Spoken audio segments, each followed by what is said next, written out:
नमस्कार दोस्तों, BGS classes में मैं सन्नी कुमार आपका स्वागत करता हूं। आज इस नए वीडियो में हम लोग बात करेंगे कि किस प्रकार से मिडिल ईस्ट का क्या गतिरोध है, वहां पर क्या क्या चीज़ें हो रही है, उस विषय बिंदु पर मैं आज बात करने के लिए आया हूं। तो चलिए बिना देर किए हुए इसको मैं शुरू करता हूं। तो सबसे पहले मैं बात कर लेता हूं कि यह जो है आप देख रहे हैं, यह मिडिल ईस्ट का जो है क्षेत्र पड़ता है, एरिया पड़ता है। इसमें देखते हैं तो ईरान, ये पड़ता है ईरान आपका, ठीक है। ईरान के जो नॉर्थ में है वो कैप्सियन सी है, और जो साउथ में है वो पर्शियन सी है। यहाँ पर सऊदी अरबिया है, इराक है, ठीक है। यहाँ सीरिया है, यहाँ पर जो है वेस्ट बैंक है, ये पूरा इजराइल देख रहे हैं, ये जॉर्डन है, ठीक है। तो इस प्रकार से यहाँ पर है। और यह जो है ईरान का जो सुप्रीम लीडर थे जिसका नाम था अली खोमेनी है, ठीक है। तो इसमें होता क्या है, होता यह है कि आप लोग जानते होंगे कि ईरान और ख़ास करके इजराइल के मध्य जो ये गतिरोध पूरा हो रहा है, इसका एक ही मकसद है कि ईरान अपने परमाणु जो कार्यक्रम है इसको आगे बढ़ाने के लिए जो है प्रयासरत था। उसी दरमियान पिछले कुछ महीनों में आप लोगों ने देखा होगा कि किस प्रकार से अमेरिका ने ईरान में जा करके बंकर बम का प्रयोग करके उसको जो है डिस्ट्रॉय कर दिया। उसके बावजूद भी दोनों में उसी समय से जो है, और ऐसे हम देखेंगे तो 1989 से ही यह गतिरोध शुरू हुआ था, ठीक है। तो यहाँ पर बात यह है कि इन लोगों ने क्या किया, खास करके देखेंगे अमेरिका यानी देख रहे हैं किसको, डोनाल्ड ट्रंप को। और यह कौन है, तो यह है बेंजामिन नेतन्याहू, ठीक है ना। यह है डोनाल्ड ट्रंप जिसको हम पेट्रोल पंप कहते हैं, ठीक है ना। यह तेल के खातिर कुछ भी कर सकता है। और यह छोटा ट्रंप है, छोटा पैकेट बड़ा धमाका। यह इसको हम बड़ा अमेरिका बोलेंगे, इसको छोटा अमेरिका, ठीक है। यह दोनों ने ज्वाइंट ऑपरेशन चलाया, और ज्वाइंट ऑपरेशन चलाने का एक ही मकसद था कि किसी प्रकार से ईरान का जो इकोनॉमी तो ऐसे ही ख़त्म था, उसका जो भी चीज़ें हैं उसको किसी भी प्रकार से डिस्ट्रॉय कर दें, उसकी पूरी तरीके से अर्थव्यवस्था हो, वहाँ के जो लोग हैं उनको ख़त्म कर दें। और उस पूरा सिनेरियो यही इन्होंने बनाया था, और वही हुआ। क्या होता है, जॉइंट जो है ऑपरेशन चलता है। और जब जॉइंट ऑपरेशन चलता है तो ईरान के तेहरान पर, यहाँ देख रहे हैं आप तेहरान के ऊपर, कौम के ऊपर, ठीक है ना, ये सब जगहों पर जो है क्या किया जाता है, इन सारे जगहों पर जो है ऑपरेशन चलाया जाता है। जवाबी कार्रवाई ईरान करता है। ईरान क्या करता है, आप देखिए, ईरान एक ही चीज़ मकसद था कि ईरान पर अगर हमला किया, कौन, अमेरिका या इजराइल, तो एक ही चीज़ था कि ईरान क्या करेगा, ईरान जो है उसके जो एयरबेस बने हुए हैं, जो मिडिल ईस्ट में अमेरिका का एयरबेस बना हुआ है, उस पर वो क्या करेगा, हमला करेगा। ठीक उसी प्रकार से किया। ईरान ने क्या किया, सऊदी अरब में, यूएई में, ठीक है, कतर में, उसके बाद उसका जो है जहां पर जॉर्डन में, जहां जहां उसका बना हुआ था 8 देश जहां पर अमेरिका का क्या था, जहां पर अमेरिका का एयरबेस था, वहां पर ईरान ने क्या करता है, हमला करता है। और हमला करने के बाद वहां पर काफ़ी चीज़ों की क्षति होती है। ईरान पर भी हमला किया जाता है। ईरान के एक स्कूल में हमला होती है, और उस समय बच्चे स्कूल में ही रहते हैं। लगभग 100 बच्चों की मृत्यु हो जाती है। बताइए, मानवाधिकार की दुहाई करने वाले कहां हैं जो अमेरिका अपने आप को मानवाधिकार की बात करते हैं। 100 से अधिक बच्चे वहां पर मारे गए, ठीक है। इस पर जो है, और आप देखिए, अब अगर हम देखते हैं कि पूरे चीज़ों को, ईरान हमारे लिए क्यों महत्वपूर्ण है। हमारे लिए इजराइल, ईरान दोनों महत्वपूर्ण है। इजराइल इसलिए महत्वपूर्ण है क्योंकि इजराइल से हम लोग टेक्नोलॉजी लेते हैं, और ईरान इसलिए महत्वपूर्ण है क्योंकि ईरान के माध्यम से ही, अगर आप यहाँ पर देखते हैं तो यह हम लोग हैं, यानी कि यहाँ देखते हैं यह इंडिया है, भारत है, और ये ईरान। यहाँ से हम यहाँ पर चार बहार जो पोर्ट था उसको लिए थे, उसको डेवलप करने में हम लोग काफ़ी ज़्यादा खर्च किए हैं। तो यहाँ से हम लोग क्या करते हैं, यहाँ पर देखेंगे इसको बड़े मैप में, यहाँ पर तो ये ईरान है। ईरान से हम क्या करते हैं, ईरान से हम यहाँ पर तो इधर इसके रास्ते हम रूस के तरफ, उसके बाद यह जो अफगानिस्तान है, पाकिस्तान है, इन सब को एनकाउंटर नहीं, पाकिस्तान अफगानिस्तान को हमको काउंटर करने के लिए यह ईरान एक प्रकार से हमको अच्छा जगह है, ठीक है। इसलिए हम, और इसके साथ ही साथ यहाँ से हम पूरा मिडिल ईस्ट जो है जा सकते हैं, ठीक है ना। इसके अलावा हम जो यूरोपीय देश है वहाँ पर आराम से जा सकते हैं। इसके अलावा यह जो हम देख, पर्शियन सी के द्वारा यहाँ पर लगभग भारत का 30% के आसपास पेट्रोलियम पदार्थों का यहीं से क्या होता है, आना जाना लगा रहता है। इसलिए हमारे लिए ईरान भी काफ़ी महत्वपूर्ण है। एक चीज़ और, ईरान इसलिए भी महत्वपूर्ण हो जाता है क्योंकि आपको पता होना चाहिए, ईरान जो है एक मुस्लिम देश है। वहाँ पर 2 समुदाय होती है, मतलब पूरे मुस्लिम में अगर देखेंगे, एक शिया और एक सुन्नी। तो शिया समुदाय की अगर हम बात करें तो शिया समुदाय बहुल कौन है, तो ईरान है।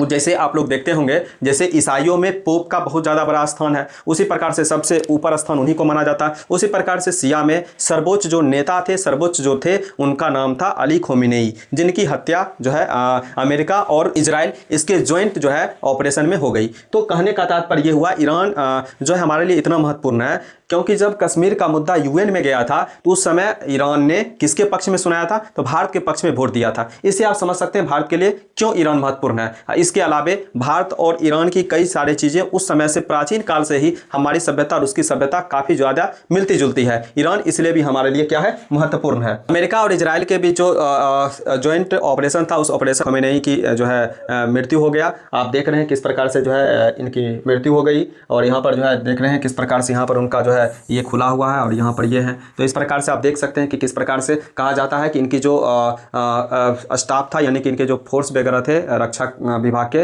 उन्होंने इनको कहा कि बंकर में जाने का सलाह दिया, लेकिन इन्होंने ये कहा कि मुझे बंकर में जाने की आवश्यकता नहीं है, मैं अपने सेना के बीच रहूँगा और उनके साथ जो है अपना क्या करूँगा, प्लानिंग बनाऊँगा। और 86 वर्ष की आयु में वो क्या होंगे, देश के लिए लड़ते हुए मर गए, हम कह सकते हैं। जहाँ पर लोग अगर आप देखेंगे पूरे इतिहास को उल्टाएंगे जब, तो आप यूरोपियन देश उठा लें या कई सारे देश को जब देखेंगे, तो जब देश में आर्थिक हो या कई चीज़ें जब रक्षा के मामले में हो, या कभी कभी ऐसा स्थिति हो जाता है कि देश में काफ़ी स्थिति खराब हो जाती है, तो वहाँ के नेता देश छोड़ करके भाग जाते हैं। चाहे बांग्लादेश में शेख हसीना को देख लीजिए, नेपाल में केपी शर्मा ओली को देख लीजिए, लेकिन इन्होंने क्या किया, देश को छोड़ करके भागा नहीं, इनको बंकर में जाने की सलाह दी गई, इन्होंने बंकर में भी जाना स्वीकार नहीं किया। तो इस प्रकार से आप देख सकते हैं, और ये देश के लिए क्या हो गए, शहीद हो गए।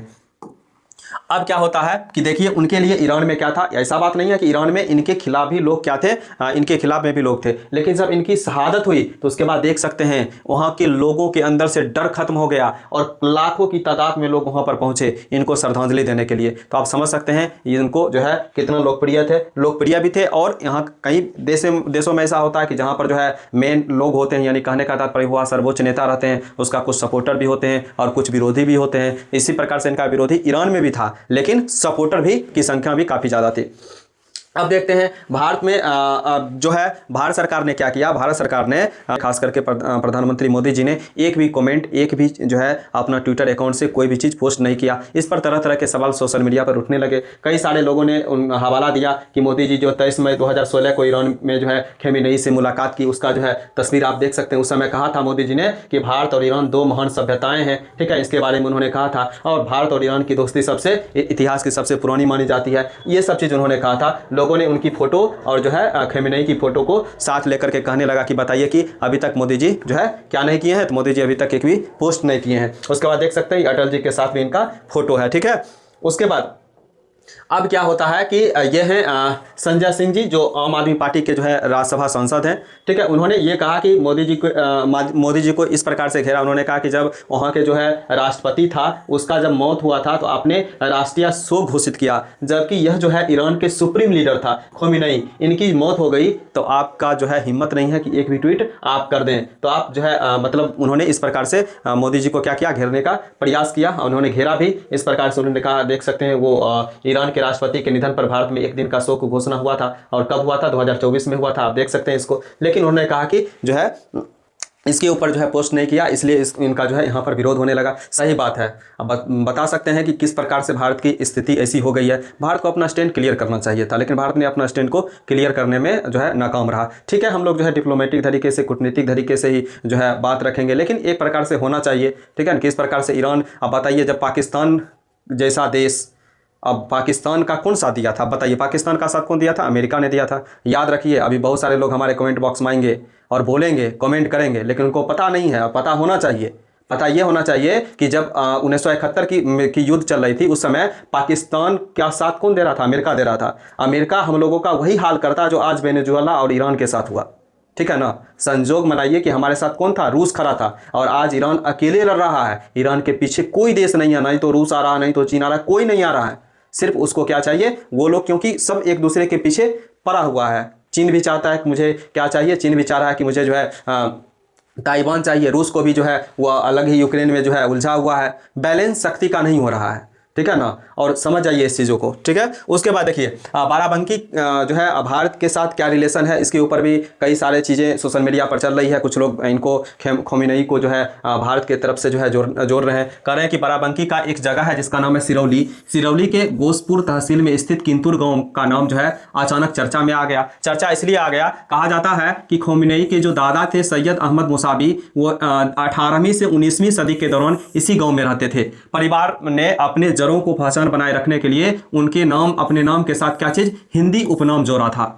गांव के बुजुर्ग यह बताते हैं कि आज भी कुछ पुराने दस्तावेज और पुश्तैनी मकानों की यादें मौजूद हैं जिनसे इस ऐतिहासिक संबंध का पता चलता है। जैसे ही सोशल मीडिया और टीवी चैनलों के जरिए हमले और मौत की खबर गांव तक पहुंची, लोग अपने घरों में बैठकर खबरें देखने लगे। खबरें मिलते ही किंतुर गांव में सन्नाटा छा गया। स्थानीय निवासी सैयद निहाल मियां ने नम आंखों से कहा कि यह सिर्फ ईरान की नहीं बल्कि पूरी दुनिया का नुकसान है। उनके मुताबिक खोमेनी को लोग एक बड़े धार्मिक और राजनीतिक नेता के रूप में जानते थे। ठीक है ना। इस प्रकार से आप देख सकते हैं कि भारत के साथ भी इनका कनेक्शन कहा जाता है कि जुड़ा हुआ था।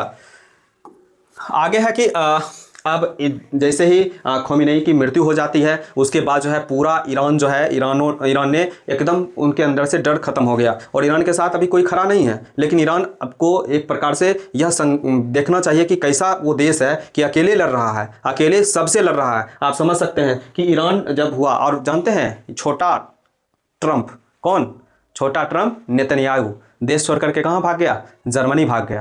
तो आप ऐसा देख सकते हैं।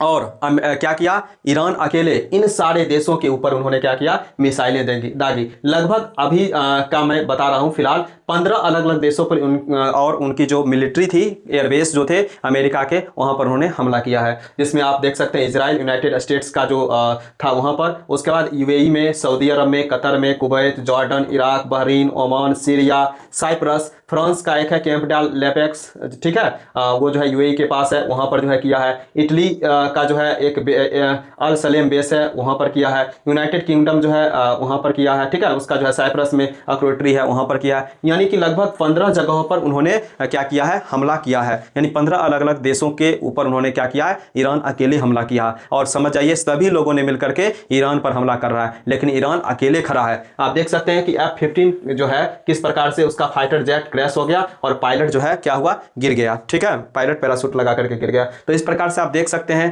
और ये ऐसा सिनेरियो लग रहा है, अगर इसमें इसके साथ, ईरान के साथ अगर कहीं चाहे यूएसएसआर, यानी जिसको हम रूस कहते हैं, यूएसएसआर टूट गया, यानी रूस और चीन दोनों में से कोई अगर आ गया इसके खेमा में, तो समझ जाइए कि वर्ल्ड वार 3 होना एकदम कंफर्म, मानिए कि एकदम हो ही जाएगा। ठीक है ना। अगर इसके साथ आ गया तब भारत की क्या रुख होती है, ये देखने वाली बात होगी। हालांकि भारत कभी भी जो है क्योंकि भारत जो है युद्ध के पक्ष में कभी नहीं रहता है, तो भारत ऐसे भी युद्ध पक्ष में नहीं रहेगा। लेकिन हमें ये भी समझना पड़ेगा, जो है अमेरिका को भी समझना पड़ेगा। अमेरिका ऐसे देश हैं जो सिर्फ अपना देखते हैं, दुनिया को नहीं देखते हैं। अगर आज भारत जो है अमेरिका को जो है चाहे कोई भी चीज़ करना बंद कर दे, तो अमेरिका जो है भारत के खिलाफ भी हो जाएगा। इसलिए हमें इस बात को समझना पड़ेगा। इसी जो है इसी के साथ मैं इस सेशन को यहीं ख़त्म करूंगा। आपको ये पूरी सेशन कैसी लगी, आप लोग कमेंट बॉक्स में ज़रूर जवाब दें। तब तक के लिए धन्यवाद। मिलते हैं पुनः अगले सेशन में।